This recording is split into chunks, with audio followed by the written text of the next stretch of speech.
Bapak, Ibu, dan saudara-saudara, mari kita berdoa.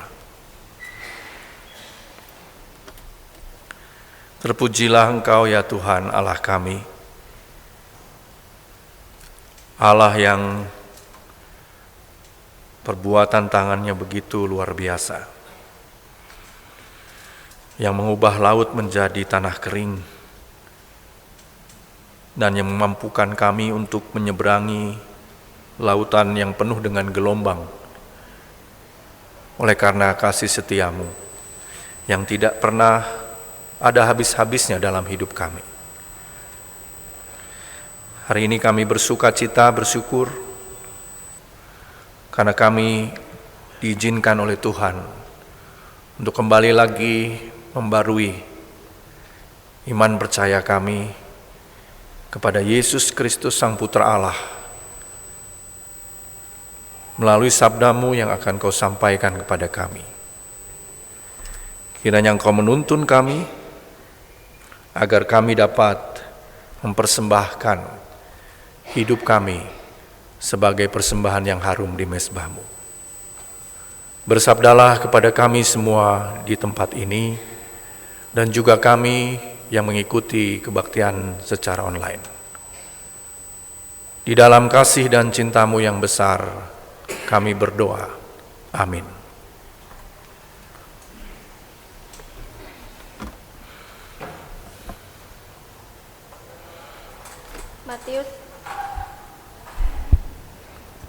Matius 4 ayat yang pertama sampai dengan yang ke-11. Yesus dicobai di padang gurun. Lalu Yesus dibawa oleh Roh ke padang gurun untuk dicobai iblis.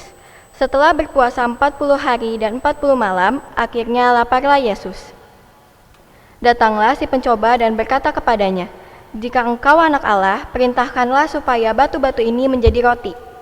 Jawab Yesus, "Ada tertulis, manusia hidup bukan dari roti saja, tetapi dari setiap firman yang keluar dari mulut Allah." Lalu iblis membawanya ke kota suci dan menempatkan dia di pinggir atap bait Allah. Lalu berkata kepadanya, "Jika engkau anak Allah, jatuhkanlah dirimu ke bawah, sebab ada tertulis mengenai engkau, ia akan memerintahkan malaikat-malaikatnya, dan mereka akan menantang engkau di atas tangannya, supaya kakimu jangan terantuk pada batu." Yesus berkata kepadanya, "Ada pula tertulis, janganlah engkau mencobai Tuhan Allahmu." Iblis juga membawanya ke atas gunung yang sangat tinggi dan memperlihatkan kepadanya semua kerajaan dunia dengan kemegahannya. Dan berkata kepadanya, "Semua itu akan kuberikan kepadamu jika engkau sujud menyembah aku." Lalu berkatalah Yesus kepadanya, "Enyahlah iblis, sebab ada tertulis, engkau harus menyembah menyembah Tuhan Allahmu, dan hanya kepada Dia sajalah engkau beribadah." Iblis lalu meninggalkan dia, dan lihatlah malaikat-malaikat datang melayani Yesus.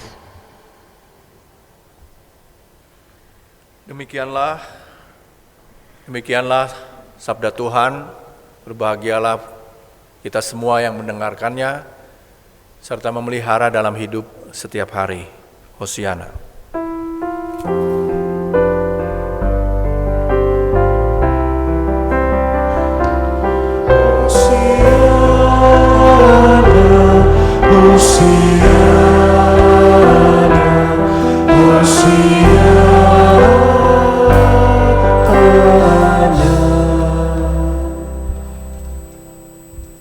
Bapak, Ibu, dan saudara yang terkasih, selamat pagi. Sebuah padang gurun, di mana di padang gurun itu yang kedengaran hanya suara angin. Sayangnya di Indonesia tidak ada padang gurun ya. Kita hanya bisa melihat melalui internet. Sebuah padang gurun yang mana hanya kedengaran suara angin.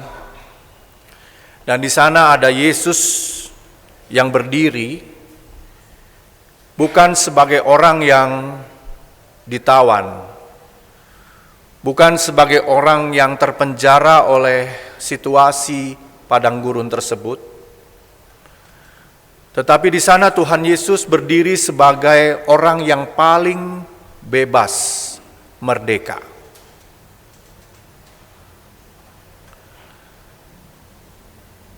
Seringkali Bapak, Ibu, dan Saudara, kita terjebak pada pemahaman tentang Tuhan yang kita gambarkan sebagai sosok yang otoriter, mengendalikan setiap gerak-gerik kita, mengawasi kita dari sorga, seperti kita diawasi oleh CCTV.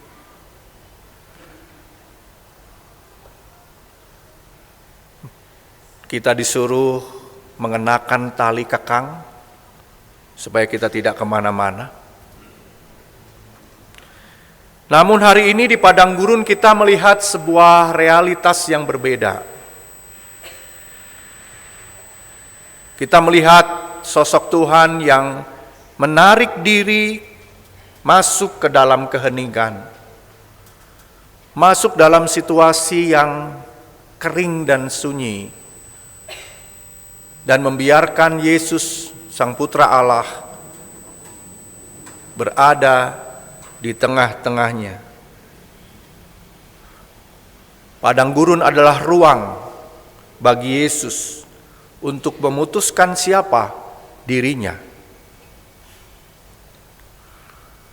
Jadi semacam arena atau gelanggang kedaulatan manusia, di mana ada momen di padang gurun itu tidak ada paksaan, ada momen di mana yang ada itu hanya pilihan.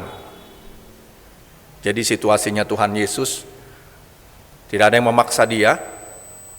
Dikatakan di ayat yang pertama tadi, dibawa oleh Roh. Tidak ada paksaan, yang ada hanya pilihan. Di zaman sekarang, Bapak, Ibu, dan Saudara, saking banyaknya informasi terlalu bising di telinga kita, Bapak, Ibu, dan Saudara.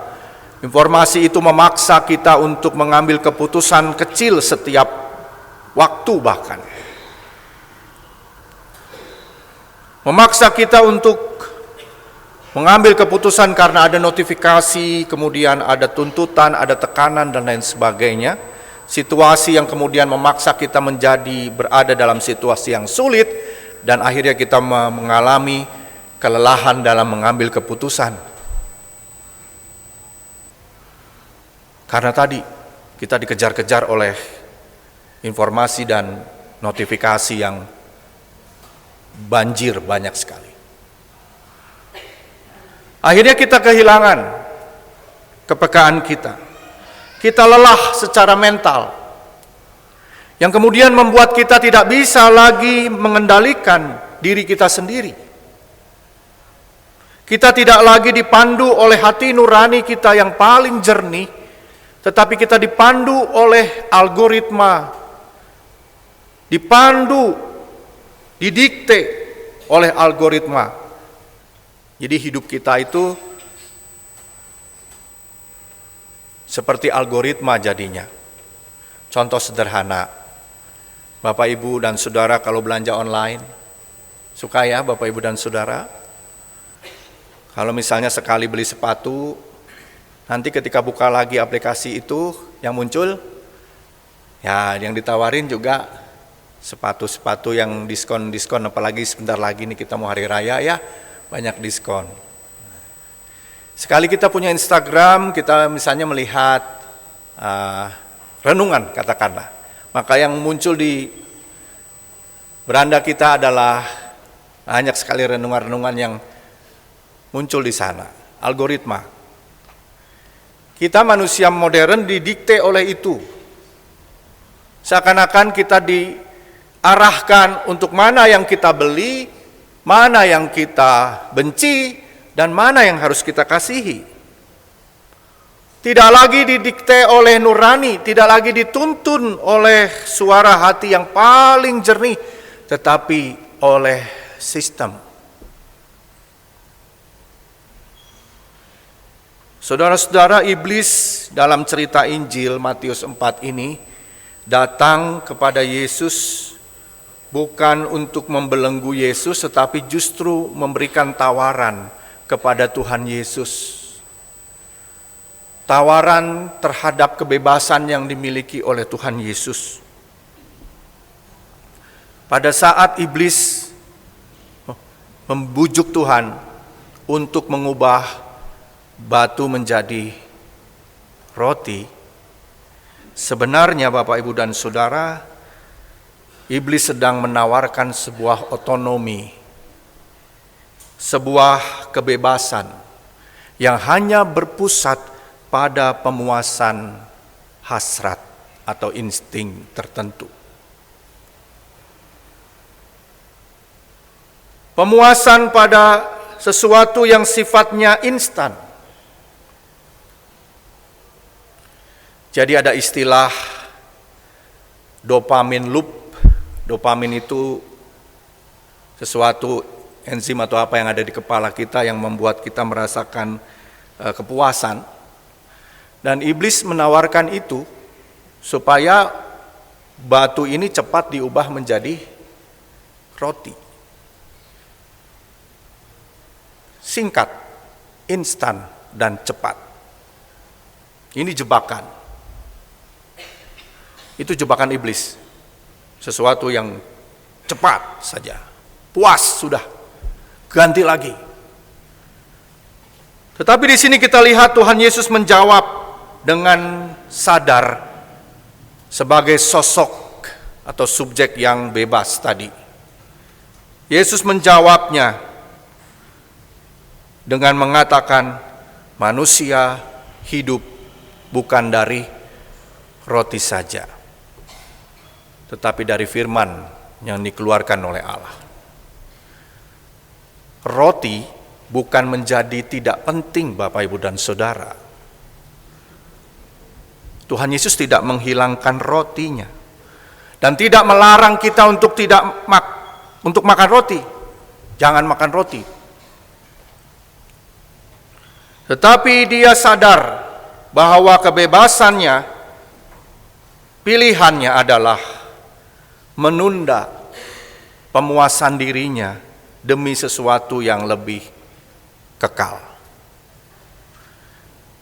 Roti dibandingkan dengan firman Tuhan, roti kita butuh untuk kebutuhan fisik jasmani kita, tetapi ada yang lebih penting, yaitu firman Tuhan. Nilainya lebih kekal. Saya sendiri suka makan roti, apalagi kalau rotinya dibikin oleh Bapak, Ibu, dan Saudara. Saya suka sekali. Puji Tuhan, berat badan saya bertambah terus selama jadi pendeta GKP Bandung di sini. Itu tandanya Bapak Ibu berhasil mengasihi dan menyayangi saya. Nanti 5 tahun lagi ditimbang lagi entah berapa ya nanti berat badan saya. Godaannya terus berlanjut, Bapak, Ibu, dan Saudara, ke puncak bait Allah. Sebuah ajakan yang menurut saya ini ajakan yang sangat manipulatif. Tuhan Yesus diajak untuk memanipulasi perlindungan dari Tuhan sebagai anak Allah. Disuruh melompat. Iblis rupanya memanipulasi itu untuk membelokkan pemahaman tentang kebebasan manusiawi Yesus menjadi sesuatu yang serampangan. Seolah-olah menjadi anak Tuhan itu bebas berbuat apa saja, nekat demi sebuah pengakuan. Seolah-olah iblis mau mengajak Tuhan, kau kan anak Allah, bebaslah apa saja, pasti malaikat juga akan menolongmu, pasti engkau tidak akan mati. Manipulatif sekali, Bapak, Ibu, dan Saudara. Di era sekarang banyak sekali yang seperti itu, memanipulasi sesuatu, membuat konten. Belum tentu isinya itu positif, tetapi justru manipulatif, mengajak sesuatu yang tidak baik, menyalahgunakan kebebasan yang Tuhan berikan. Dan kita lihat bagaimana respon Tuhan Yesus. Tuhan Yesus tetap memilih untuk tunduk kepada Allah. Di tengah gempuran manipulasi seperti itu Bapak Ibu dan saudara memilih untuk taat dan tunduk kepada Allah itu, menurut saya salah satu cara kita bisa punya mental health yang baik. Karena mental itu berkaitan dengan iman. Kalau kita taat dan tunduk, maka mental health kita juga baik. Karena apa? Karena Tuhan Yesus tidak perlu membuktikan dirinya sebagai anak Allah. Tidak perlu melakukan aksi spektakuler supaya membuktikan bahwa Yesus adalah Mesias. Tidak perlu. Yang dia butuhkan dan dia pilih adalah dia memilih untuk takut kepada Bapanya di surga. Puncaknya, Bapak Ibu dan Saudara, godaan ini ketika iblis menawarkan seluruh kerajaan dunia. Tuhan Yesus berada di persimpangan kekuasaan. Iblis menawarkan dominasi tanpa salib, jalan pintas menuju kesuksesan, keselamatan. Jadi ada jalan pintasnya, iblis menawarkan itu. Ujian Bapak Ibu dan Saudara, sesuatu yang instan. Tapi kembali lagi kita lihat Tuhan Yesus di sini. Tuhan Yesus mengendalikan hidupnya dan memilih untuk tetap berada di bawah kontrol dari Bapanya di surga. Dia memilih setia, dia memilih jalan salib, bukan jalan yang instan. Sekali lagi, yang namanya jalan salib itu jalan yang dipenuhi dengan kesusahan, penderitaan, dan di dalamnya juga ada sukacita. Bapak, Ibu, dan Saudara tadi melihat video di awal kebaktian ya. Bagaimana ketika seseorang mengikut Yesus, dikasih salib sama Tuhan Yesus, disuruh apa tadi? Disuruh dipegangin di situ, berdiri bersama salib. Kemudian angin datang, orang lewat ya dikasih tahu ke sana arahnya gitu ya. Lalu ada saatnya orang tersebut lelah ya, capek karena godaan, cobaan, jatuh. Salibnya ikut jatuh. Tapi apa yang dilakukan oleh orang tersebut? Dia kembali lagi bangun karena dia ingat siapa yang memberikan salib itu. Dia kembali lagi memegang salibnya sampai Tuhan datang. Dan Tuhan Yesus ketika dia ditawari jalan pintas, dia tidak ambil, dia memilih jalan salib sebagai jalan keselamatan bagi kita semua.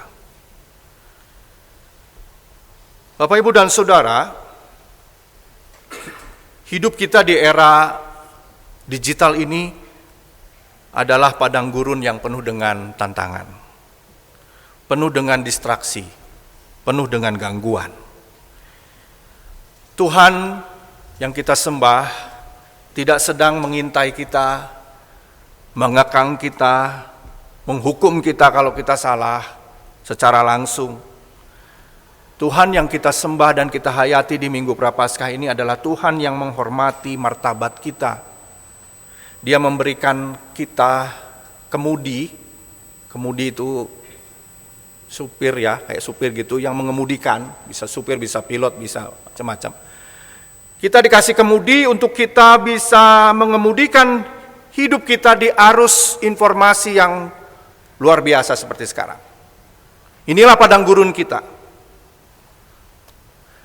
Dan kita diingatkan hari ini menjadi pengikut Kristus itu bukan seperti robot yang patuh karena takut, yang sudah disistem dan ada algoritmanya. Kita diciptakan tidak menggunakan itu Bapak, Ibu, dan Saudara. Kita diciptakan serupa dan segambar dengan Allah.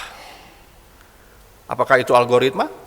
Saya rasa itu bukan algoritma, tapi itu kasih Tuhan yang besar pada kita. Artinya kita diajak untuk menjadi manusia yang dewasa, sadar akan tanggung jawab kita. Setiap kali kita memilih log out dari kebisingan, Minggu Prapaskah ini kan sudah ada panduannya ya Bapak Ibu, dibuat oleh PHRG selama 40 hari. Kita diajak untuk lockout sebentar dari kebisingan, masuk ke ruang hening kita, bertemu dengan Tuhan, berbicara secara pribadi. Setiap kali kita lockout dari kebisingan dunia ini, kita sedang log in untuk mendengarkan suara Tuhan. Jadi perlu ya, lockout, log in. Nanti lockout lagi. Seperti itulah ritme spiritualitas kita di Minggu Prapaskah yang pertama ini. Kita patuh bukan karena takut, tetapi karena kita sadar bahwa ketaatan kepada Tuhan adalah satu-satunya benteng di zaman sekarang yang melindungi kesehatan jiwa dan iman kita.